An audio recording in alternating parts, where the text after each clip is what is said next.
Welcome to ஆத்மா. பயம் பெரிய அந்தஸ்தில் இருப்பவர்களையும் அதிகாரத்தில் இருப்பவர்களையும் ஒரே நிமிடத்தில் கதிகலங்கச் செய்துவிடும். இந்த பயம் குற்றத்திற்கான பயமா அல்லது தண்டனைக்கான பயமா? இதில் எதில் மாட்டி சிக்கிக் கொண்டிருக்கிறார் அந்த தந்தை? பெருகிய பணமும் குறுகிய குணமும் கொண்ட அவரது நிலை நமக்கு அதிர்ச்சியையும் ஆச்சரியத்தையும் அளிக்கின்றது. கர்மா தனது வேலையை காட்ட ஆரம்பித்து விட்டது. இனி எந்த சக்தியாலும் அதை தடுக்க முடியாது. முடியுமா? வாருங்கள், ஆத்மாவிற்குள் செல்வோம்.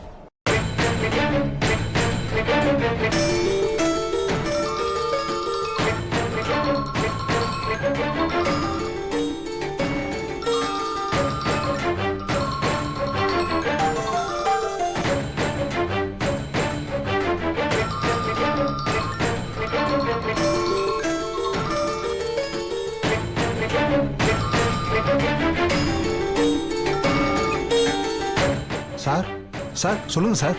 டாக்டர், நீங்க சொன்ன அந்த சாமியாரு என்ன மதிக்கிறதும் இல்ல, அவரை எப்படி இங்க வர வைக்கிறதுன்னு எனக்கு தெரியல. ரொம்ப பதட்டமா இருக்கு டாக்டர். சார் நீங்க பதட்டப்படாதீங்க சார், தைரியமா இருங்க. அந்த சாமியார் நாளை காலையில் உங்க வீட்டுல கண்டிப்பா இருப்பார் சார். சார் அதுக்கு நான் பொறுப்பு. அமானுஷ்ய சக்திங்களோட ஆட்டம் வர வர அதிகமாகிட்டே இருக்கு.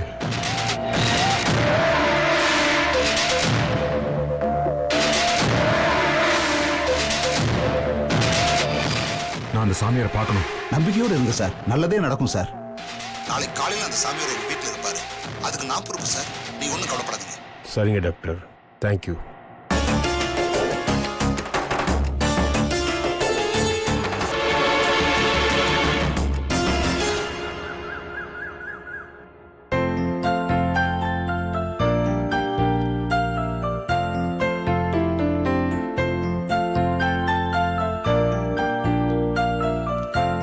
மாமா, இந்தாங்க மாமா பால். என்னம்மா இது புது பழக்கம்? நான் காஃபி தானே குடிப்பேன், அதுவும் மாணிக்கம் தான் கொண்டு வருவான். இன்னைக்கு நீ கொண்டு வந்திருக்க? மாணிக்கம் இன்னும் தூக்கத்துல இருந்து எழுந்திருக்கல, அதான் நான் கொண்டு வந்தேன். பாலை திரும்ப கொண்டு போக சொல்றீங்களே மாமா, இன்னைக்கு ஒரு நாள் குடிங்க மாமா. பால் குடிச்சா எனக்கு வாமிட்டிங் சென்ஸ் வருமா? இது நல்ல பால் மாமா, இதுல விஷம் எதுவும் இல்ல.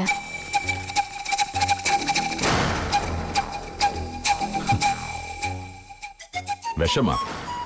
என்னம்மா சொல்ற? நான் உண்மையே தான் சொல்றேன். பால்ல விஷத்தை கலந்து கொடுத்து பவித்ராவை கொண்டுருன்னு வேலைக்காரியை ஏவி விட்டீங்களே,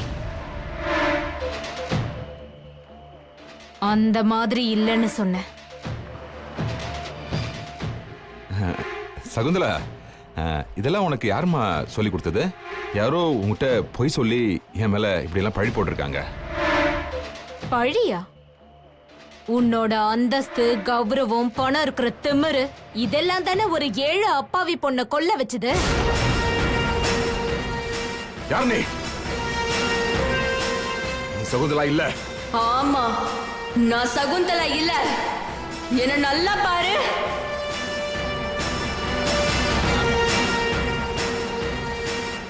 என்ன நல்லா உத்து பாரு.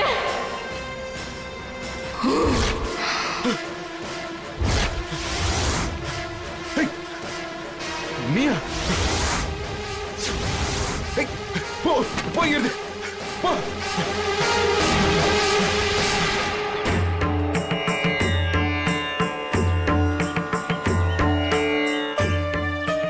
சாமி, காப்பாத்துங்க சாமி. அந்த பேய் என் மர்ம ரூபத்துல வந்திருக்கு சாமி என் வீட்டுக்குள்ள. என்ன காப்பாத்துங்க சாமி, காப்பாத்துங்க. எழுந்திரு, எழுந்திரு. சாமி, உள்ள உள்ள.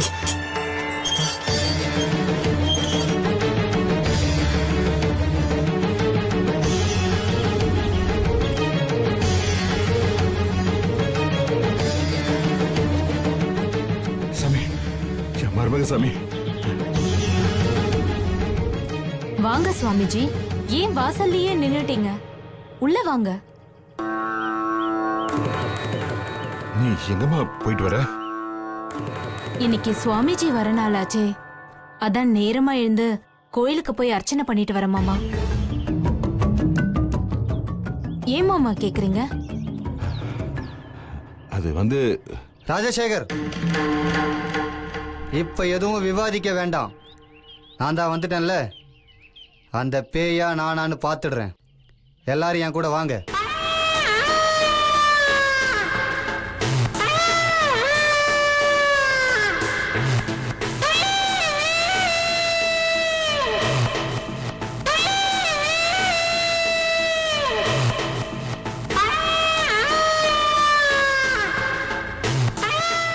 ஒரு சொம்புல தண்ணி எடுத்துட்டு வாமா. எடுத்துட்டு வரேன் சுவாமிஜி.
இந்த தீய சக்தி இங்கதான் இருக்கு.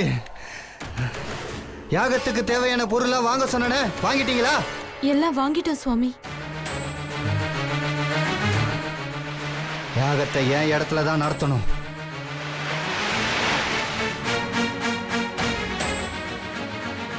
இந்த தீய சக்தியை நான் அங்க வர வைக்கிறேன்.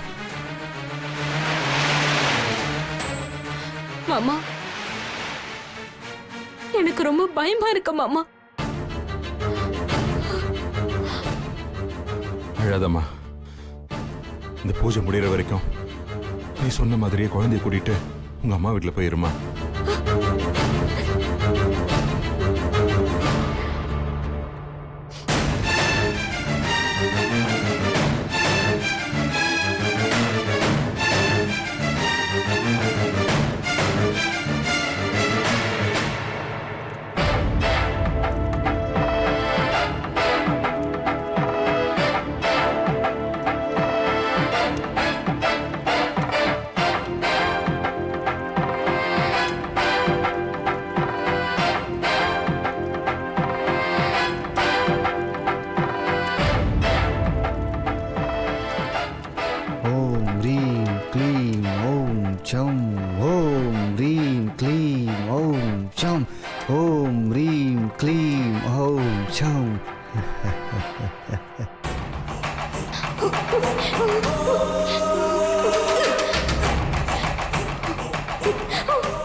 பவித்ரா,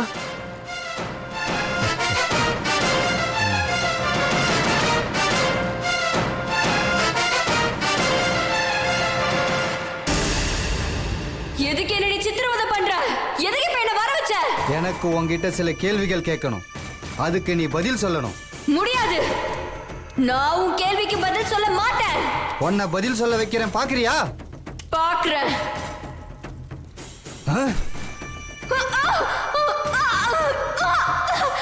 போதும், நிறுத்து. நிறுத்து. என்னால தாங்க முடியல. நிறுத்து. நிறுத்து. நிறுத்துன்றல. நிறுத்து. பதில் சொல்றியா? சொல்றேன். சொல்றேன்.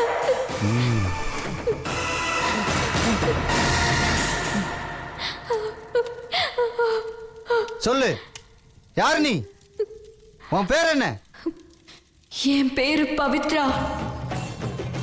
ஈவு இரக்கமின்றி மனசாட்சியே இல்லாமல் கொலைபாதகம் செய்த ஒருவன் தனது கடைசி நிலையிலும் கூட அதை பற்றி சிறிதளவும் வருந்தாமல் அதிலிருந்து தப்பிக்க நினைப்பது பேராபத்தை விளைவிக்கும். தனது கொலை குற்றத்தை மறைக்க எந்த ஒரு சக்தியை வைத்தாவது பரிகாரம் செய்து அதிலிருந்து தப்பித்து விட முடியுமா? பிரபா பவித்ராவின் காதல் பலரின் கூட்டு சதியால் சமாதி கட்டப்பட்டு விட்டது. இதற்கு தூண்டுகோலாக பவித்ராவின் சாவிற்கு பின்னணியாக பல துர்மரணங்களுக்கு காரணகர்த்தாவாக இன்னும் பல திரைமறைவு வேலைகளுக்கு முகமூடியாக இருந்த தந்தையின் சுயரூபம் பவித்ராவின் ஆத்மாவால் வெளியே கொண்டு வரப்பட்டு விட்டது. பவித்ரா பிரபாவின் காதலை இவர் ஏன் பிரிக்க வேண்டும்? அதற்கு பவித்ராவை ஏன் பலிகடா ஆக்க வேண்டும்? காரணத்திற்கான காட்சிகளை சற்று பின்னோக்கி பார்க்கலாம், வாருங்கள். ஏன் அந்த வீட்டுக்குள்ள போன? இது ஏன் வீடு. உயிரோட நான் வந்து வாழ்ந்திருக்க வேண்டிய வீடு. செத்து ஆவியா வந்திருக்கேன். அந்த வீட்டுக்குள்ள போய் எல்லாரையும் பயமுறுத்திக்கிட்டு இருக்கியே, இது நியாயமா? நான் யாரையும் பயமுறுத்தல, பழி வாங்கிட்டு இருக்கேன். எதுக்காக பழி வாங்குற? என்ன கொலை பண்ணிட்டா. யாரு? இதோ இவன் தான்.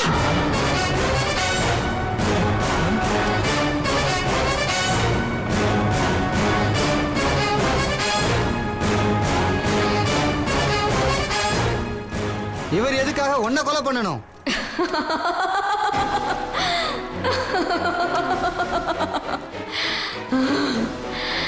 காதல். இவ்வளவு நாளா பிரபா என் மேல வச்சிருந்த காதல்.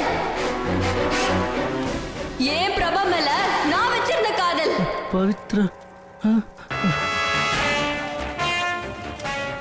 காதல் தான் நான் செஞ்ச தப்பு. காதல் தான் நான் செஞ்ச பாவம். அதுக்கு எனக்கு கிடைச்ச பரிசுதான் மரணம்.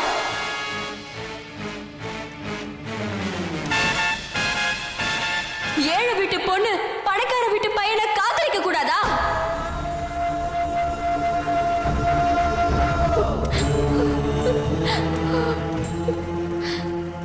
என் பிரபா மனசுல வாழ்ந்துட்டு இருக்கேன்னா என் பிரபா வீட்டுல வந்து வாழக்கூடாதா? கூடாதுன்னு சொல்லிதான் கொன்னுட்டாங்களே கொலைக்கார பாவிங்க. உயிரோட இருக்கும் போதுதான் என்னால உள்ள வர முடியல. ஆனா இப்போ என்னை யாரும் வெளியில விரட்ட முடியாது. இது வரைக்கும் நீ யார் யார பழி வாங்கியிருக்க? 4 பேரை.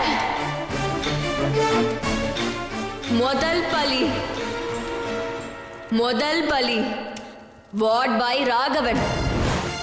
2 2வது பலி நர்ஸ் ஸ்டெல்லா. 3வது பலி டாக்டர் விஜய்.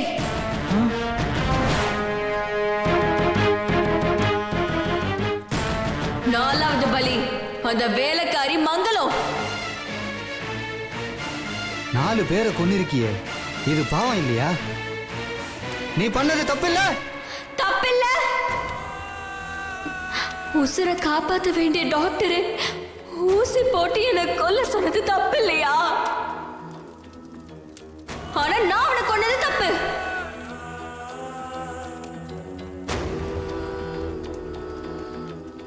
தெரிஞ்சவன் தெரியாதவன் யாரா இருந்தாலும் சொந்த சகோதரியா நினைச்சு சிஸ்டர்னு கூப்பிடுற புனிதமான ஒரு தொழிலை பண்ற நர்ஸ் என்ன விஷ ஊசி போட்டு கொலை பண்ணது தப்பு இல்ல. ஆனா நான் அவளை கொலை பண்ணது தப்பா?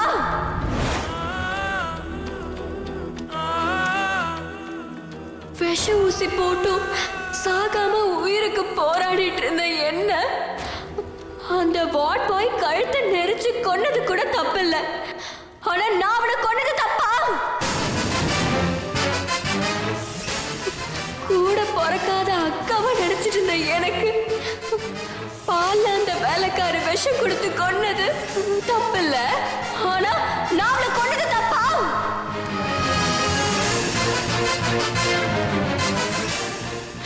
என்ன மாதிரி இன்னொரு அப்பாவி பொண்ணு இவங்களால செத்துறக்கூடாதுன்னு இவங்க எல்லாரையும் பழி வாங்கின. இவனை கொல்லாம விட மாட்டேன்.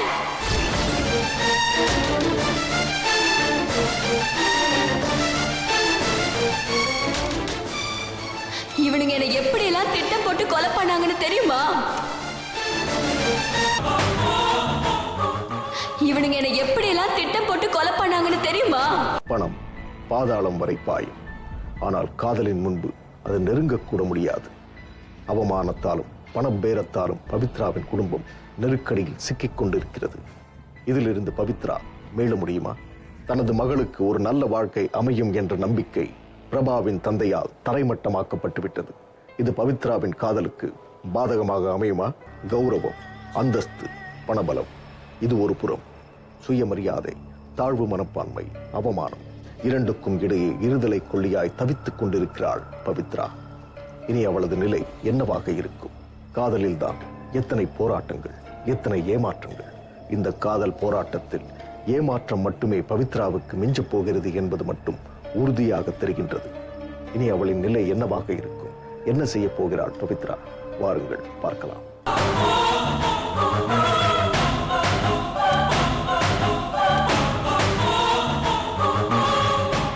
நானும் பிரபாவும் ஒருத்தருக்கு ஒருத்தர் உயிருக்கு உயிரா காதலிச்சோம். இன்னைக்கே உன்னை நான் எங்க அப்பா கிட்ட கூட்டிட்டு போறேன். நேருக்கு நேரா ஒன்னா அவர்கிட்ட அறிமுகப்படுத்தி வச்சு கல்யாணம் பேச போறேன். அதனால நீ இப்பவே என் கூட வீட்டுக்கு வர, சரியா? நானும் பிரபா கூட அவங்க அப்பாவை போய் பார்த்தேன். ஆனா எங்க நம்பிக்கை கொஞ்சம் கூட குறையாம உங்க 2 பேருக்கும் நான் கல்யாணம் பண்ணி வைக்கிறேன்னு அப்படின்னு நம்பிக்கையோட பேசினாரு. அதே நம்பிக்கையோட நானும் எங்க வீட்டுக்கு போனேன். படிச்சு படிச்சு சொன்னனே, கேட்டியா?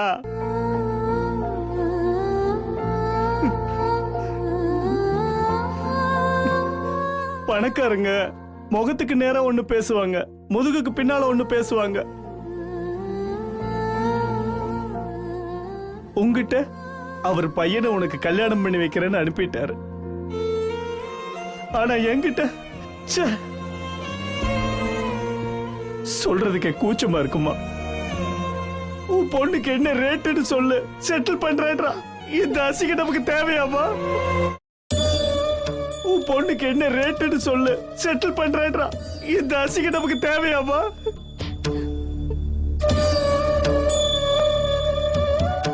நீங்க சொல்றது என்னால நம்பவே முடியலப்பா. உங்க அப்பாவே எதிர்த்தாலும் நான் ரெஜிஸ்டர் மேரேஜ் பண்ணி வைக்கிறேன்னு சொன்னாருப்பா. ஏண்டி, நாங்கெல்லாம் உயிரோட இருக்கும்போது நீ ரிஜிஸ்டர் மேரேஜ் பண்ணிக்குவியா? ஏண்டி இப்படி எல்லாம் பேசுற? உனக்கு இந்த தைரியத்தை யாரடி கொடுத்தது? ஒருத்தருக்கு ஒருத்தர் உயிருக்கு உயிரா காதலிக்கிறோமா?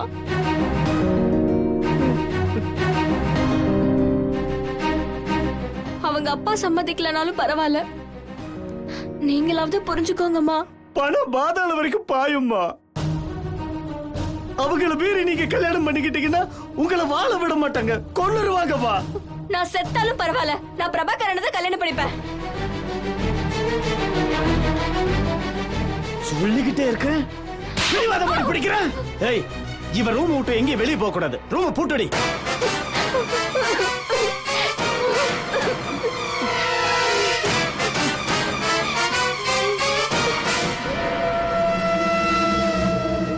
எங்கும் எதிர்ப்பு, எதிலும் எதிர்ப்பு இருந்தும் உண்மையான காதலை தாங்கிக் கொண்டிருக்கிறாள் பவித்ரா. காதலுக்கு தடை போடலாம், கதவடைத்து தாழ் போடலாம். ஆனால் எல்லா தடைகளையும் உடைத்தெறியும் சக்தி காதலுக்கு மட்டுமே உண்டு. இருந்தும் பவித்ராவிற்கு ஏன் இந்த நிலை? பாவம், இனி அவள் என்ன செய்ய போகிறாள்? நாளை பார்க்கலாம்.